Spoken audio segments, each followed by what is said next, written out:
Want to welcome folks who will be watching this YouTube video from Grace United Church in Coombs, British Columbia. It is June the 22nd, 2025. It's a beautiful day. It's good to be alive. It's good to be in a place where there are friends and joy and laughter, and good that you're with us as well. And our reading is coming from Heather Chalmers, who's visiting us or with us in Calgary. Go ahead, Heather, please. Today's reading is from Matthew chapter 14, verses 22 to 33. Jesus walks on water. Immediately, Jesus made the disciples get into the boat and go on ahead of him to the other side, while he dismissed the crowd. After he had dismissed them, he went up on a mountainside by himself to pray. When evening came, he was there alone. But the boat was already a considerable distance from land, buffeted by the waves because the wind was against it. During the fourth watch of the night, Jesus went out to them walking on the lake. When the disciples saw him walking on the lake, they were terrified. "It's a ghost," they said, and cried out in fear. But Jesus immediately said to them, "Take courage, it is I. Don't be afraid." "Lord, if it's you," Peter replied, "tell me to come to you on the water." "Come," he said. Then Peter got down out of the boat, walked on the water, and came towards Jesus. But when he saw the wind, he was afraid, and beginning to sink, he cried out, "Lord, save me." Immediately, Jesus reached out his hand and caught him. "You of little faith," he said, "why did you doubt?" And when they climbed into the boat, the wind died down. Then those who were in the boat worshipped him, saying, "Truly, you are the Son of God." This is the word of the Lord. Thanks be to God. Thanks so much, Heather.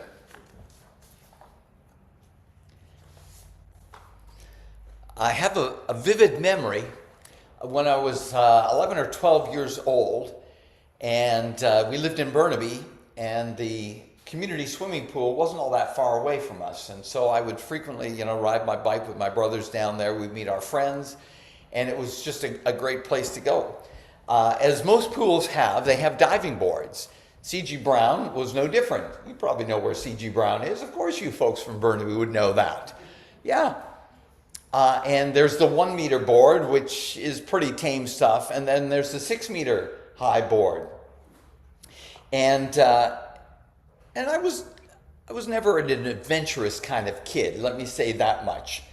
And frequently I'd look with envy as my older brothers and my friends would go to that 6 meter board, 6 meter diving board. They'd climb up the ladder, and then they'd run and jump off like fools. Some of you probably were like that too, but that was not me. I was a little bit terrified of that 6 meter board. But you know what? After constant pressure from my older brothers and friends saying chicken and all those other things that kids do to push someone who's a little bit nervous or anxious into a very uncertain situation, I found myself at the bottom of the ladder looking up. I'm serious, it was like that high. It really is like that high, right? To the ceiling. And there's this lineup forming. Well, I was in the lineup, and so, there's about 10 kids, and they're all anxious to get up that board and then jump off. So with fear and trepidation, I slowly climbed up there. My hands were clammy. They're a little bit sweaty right now as I think about that.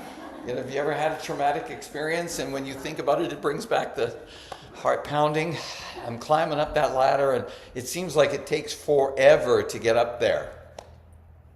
Do you know those climbers in Mexico when they're on the high peaks there? As I gingerly kind of snuck out to the edge of the board, the problem was I looked down.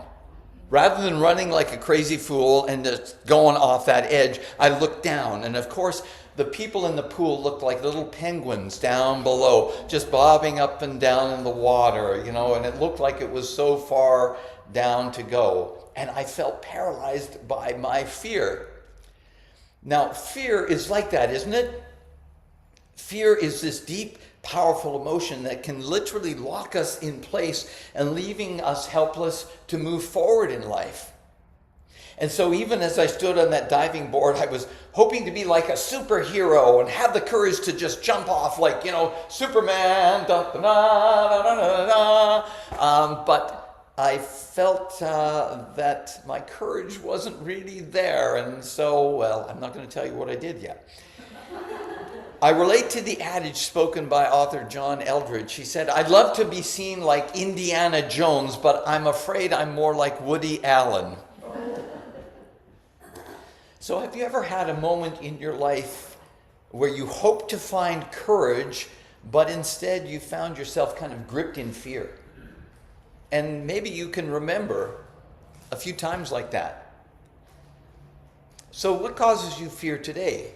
Maybe some of you have no fear, but most of the people I live with and think about or have talked with, there's some part of their life where there is this kind of unspoken fear that they might live with, something that they don't want to talk about, or something, a decision needs to be made that they don't want to make because of fear of the unknown or whatever, right?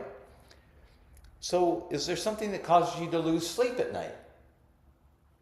What causes your courage and faith to shrink and your fears to grow? Because sometimes that's what happens, right? When you start thinking about the thing that's the obstacle or the problem or the thing that you fear most, your fears rise and your courage starts to sink lower and lower and lower. In his book Fearless by Max Lucado, he lists a variety of fears that many people live with for months or years, sometimes a lifetime. Fear of pain could be emotional or physical. Fear of failure. Fear of rejection. Fear of the past. Fear of not mattering to anyone. Fear of humiliation or violence. Fear of life's overwhelming challenges. Fear of death. A lot of people, as they get to our age, are worried and fearful about what that next step might look like. Fear of losing your spouse and living alone. I know that for most of us is going to be the thing that we'll have to face, right? Fear of what's next. Fear of global calamity. Like there's many number of things that we oftentimes get worried about or are fearful about. Sometimes our fears are wrapped up with our kids or, for other people who've been looking after their aging parents, fears about that.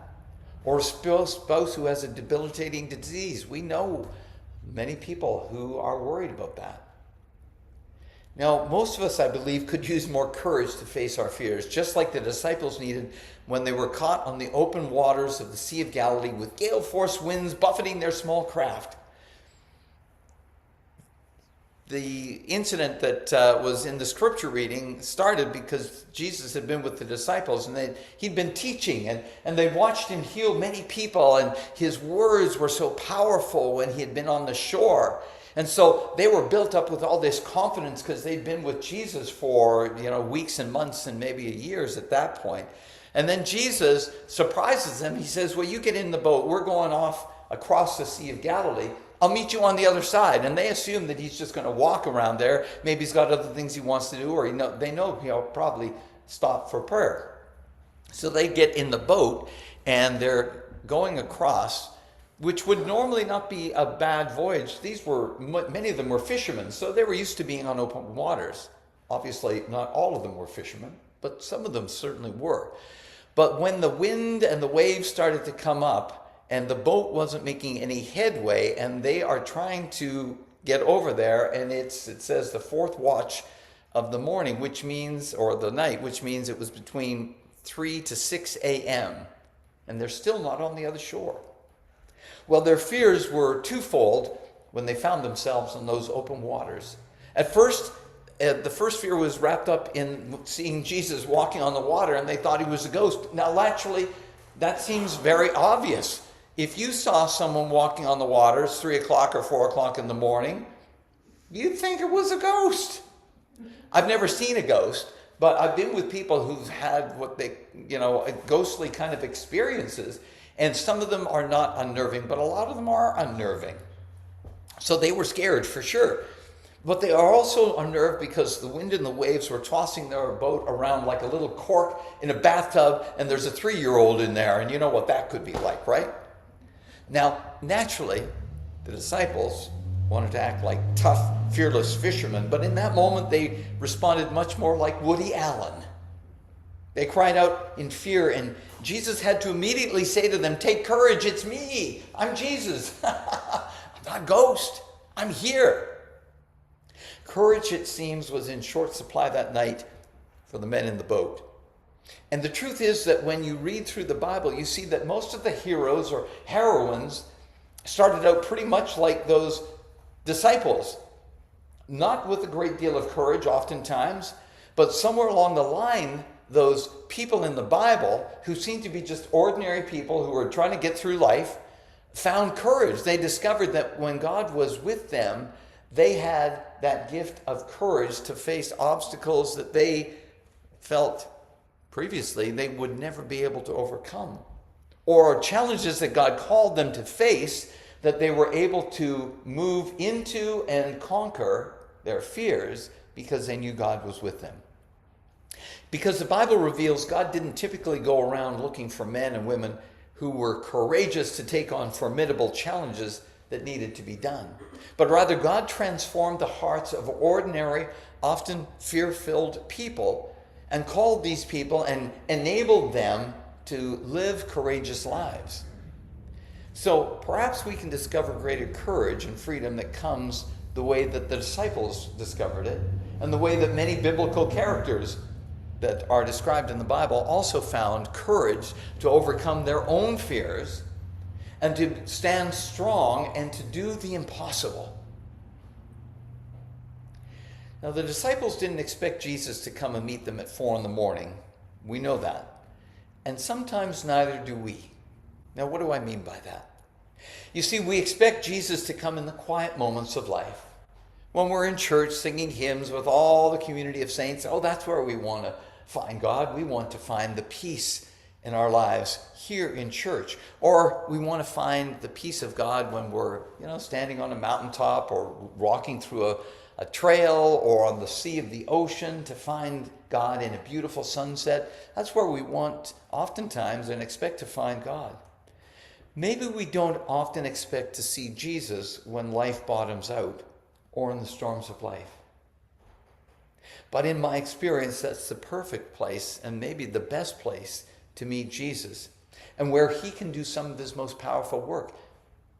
When we're at our lowest, isn't that when you really want God and Jesus to give you what you need to rise from your lowest, to face the challenge, or to find the courage, or to find the hope that you need? Now, without a doubt, the disciples were afraid. Of course, we would be too.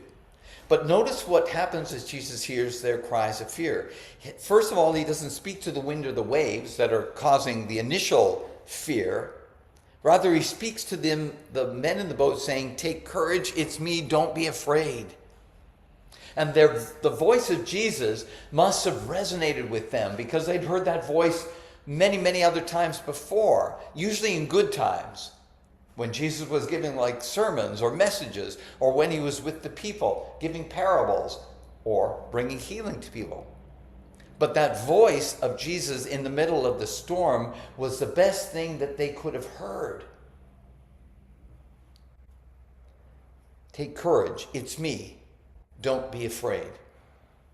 God doesn't often remove the pain or the challenges of the storms in our lives. That's what I've experienced. God didn't immediately get rid of the cause of the disciples' fear in terms of the waves and the wind and the potential capsizing of that little boat. But Jesus spoke to their heart condition when he said, "Don't be afraid, it's me." And one man in the boat really heard Jesus' words, and it prompted him to do something which was very unnatural. And what he did was, Peter, the fisherman, decided to get over the gunwales of the edge of the boat and step out on the water. He'd never done that before, but he found courage because the voice of Jesus gave him the confidence to do what he had never done before. And so when he heard the Master's voice, he asked Jesus to invite him onto the waters. And it was the voice and the call of Jesus that gave Peter the courage to step out of the boat.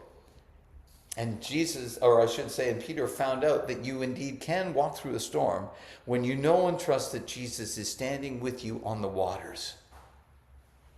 It's interesting in that passage, the Greek word for wind that Matthew's using is pneuma. Of course, it's used in the New Testament to speak of the winds we feel in the air around us. When the wind is blowing in Qualicum Beach or Parksville or Calgary or other places, you feel that pneuma, that wind blowing on your face or shaking the trees, whatever it does. You see the power of the wind.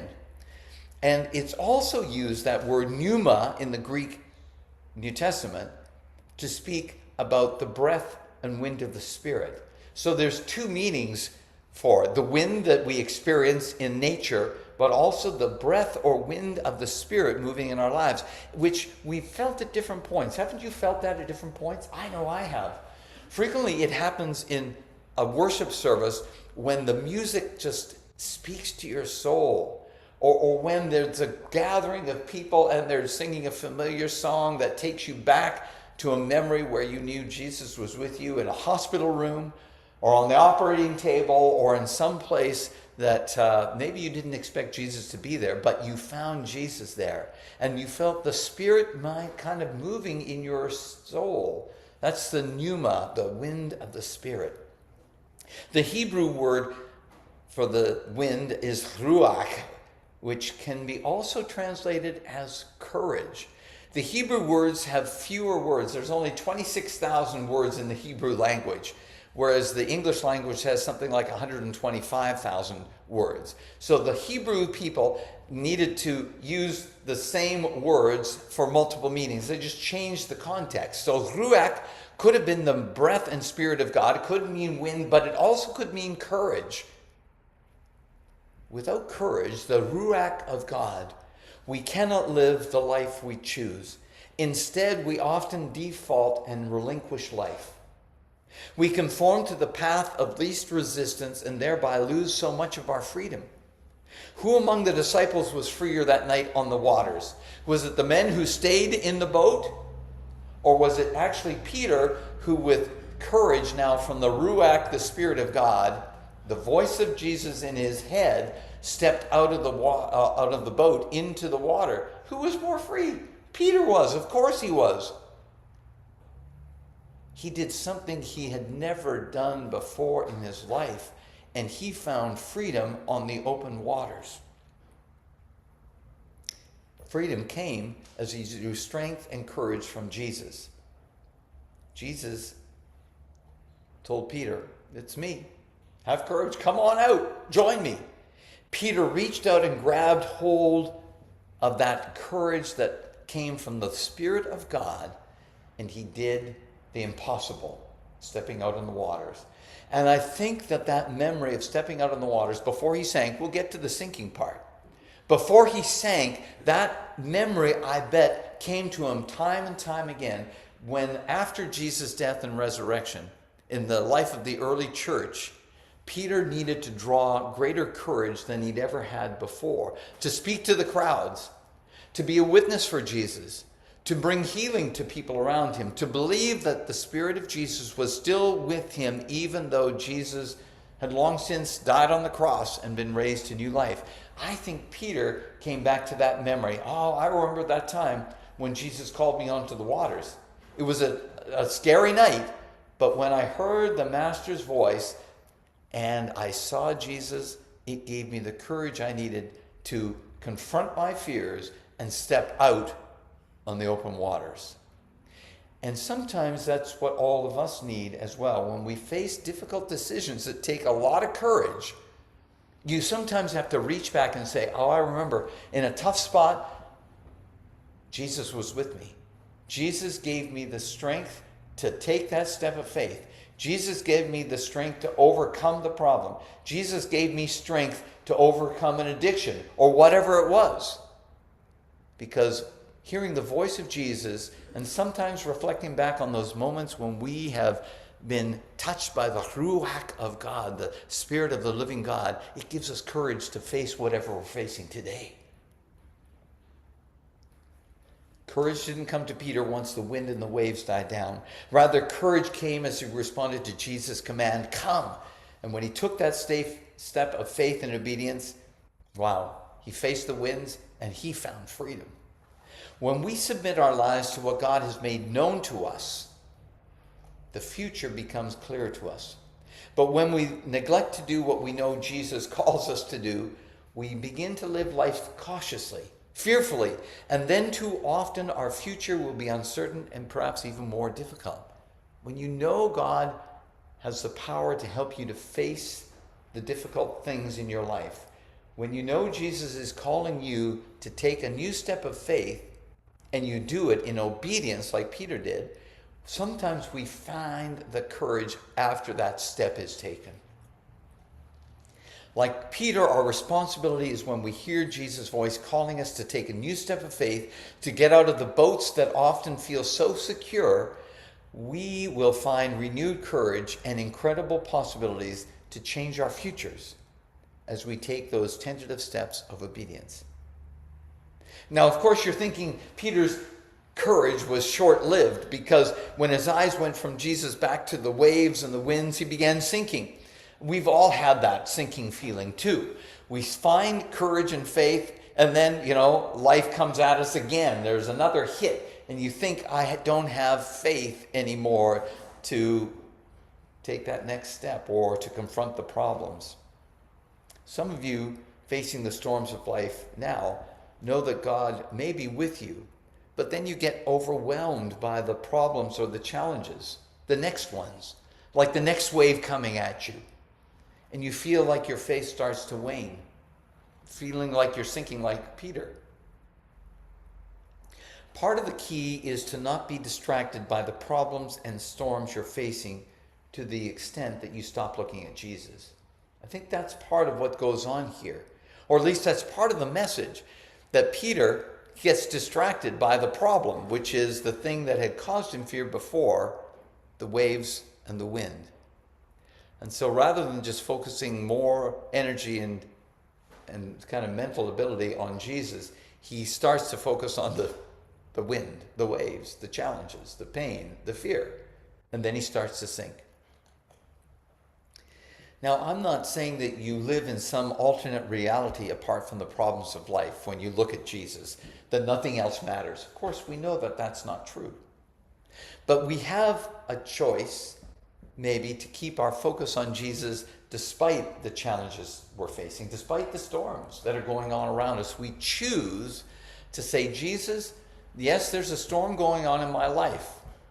And I can focus on that, and I can focus on the fears. And when I wake up in the middle of the night worried about the thing that I have to make a decision about, or the things that are causing me to be anxious, or I can say, no, I'm not going to focus on that. I'm going to focus on you and allow your Spirit to bring peace to my soul. You see, that's, I think, also the lesson that's here in this story.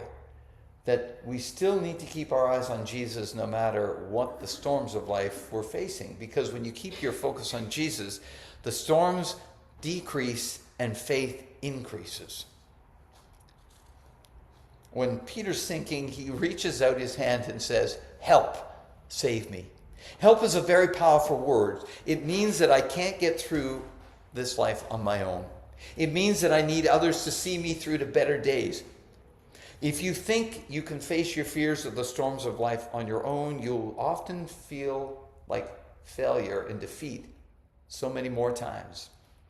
However, God provides those in the community of faith with brothers and sisters who can give you help and give you some courage when you need it most, or to find God-given courage when you're at the end of your rope. I had this movie image in my mind when I was writing the end to this message, and it is coming to an end. All of you will be very happy to hear that. And I'm thinking of, Butch Cassidy and Sundance Kid. Do you remember that movie? I don't even know when it came out, but probably the 70s. And who are the two actors? There's Robert Redford and Paul Newman. I don't know which one. They're on that ledge. Remember, the Mexican army is coming, and they're on that ledge, and it's like the high diving board experience of my life. They're above, they're looking into the raging river, and they're thinking, do they have courage to jump? And I don't know whether it was Paul Newman or Robert Redford, but one of them said, I can't do this, because his fear gripped him. And the other one grabbed his hand, and they ran together and jumped over, right? This is sometimes what it is when Jesus, when Peter's reaching out for Jesus, he's thinking, Jesus is there to say, grab my hand, help. It's okay to call for help. It's okay, right, Nancy? It's okay to ask for people to pray for you when you're going through cancer treatments. Of course it is. Or when you're going through a serious situation, or when your kids are, having problems. It's okay to ask for help, not only from Jesus, but from the people around you who believe in you, who believe in God, and sometimes their faith gets you through when your faith is sinking. That's been my experience. You see, this is exactly what Jesus gives us when we're facing the storms of life. All you need to do is reach out, ask for help, whether it's from Jesus or both, the people around you. Call out. Help is the word Jesus responds to, and help is the word that oftentimes believers respond to as well, right? I know you do that. Reach out, ask for help, ask for prayer. Ask and it shall be given. And you will find renewed courage to face the storms. And surprisingly, you'll discover Jesus walking on the water with you. Amen. Did you jump? Did I jump? Well, I didn't jump at that time. I did crawl down off the board, but I did find courage. Probably it was about a year later. And then after that point, it wasn't like I always enjoyed going off that board, but I had the courage to jump. It came a little later. And you know what? I've found that courage at different points. When it was time to ask Connie to marry me, jump. And Connie said, help. Connie said, that's not the way I wanted to end my message there, Barb. Sorry, this is all being recorded. Oh yeah. Let's turn that off before we get into too many problems.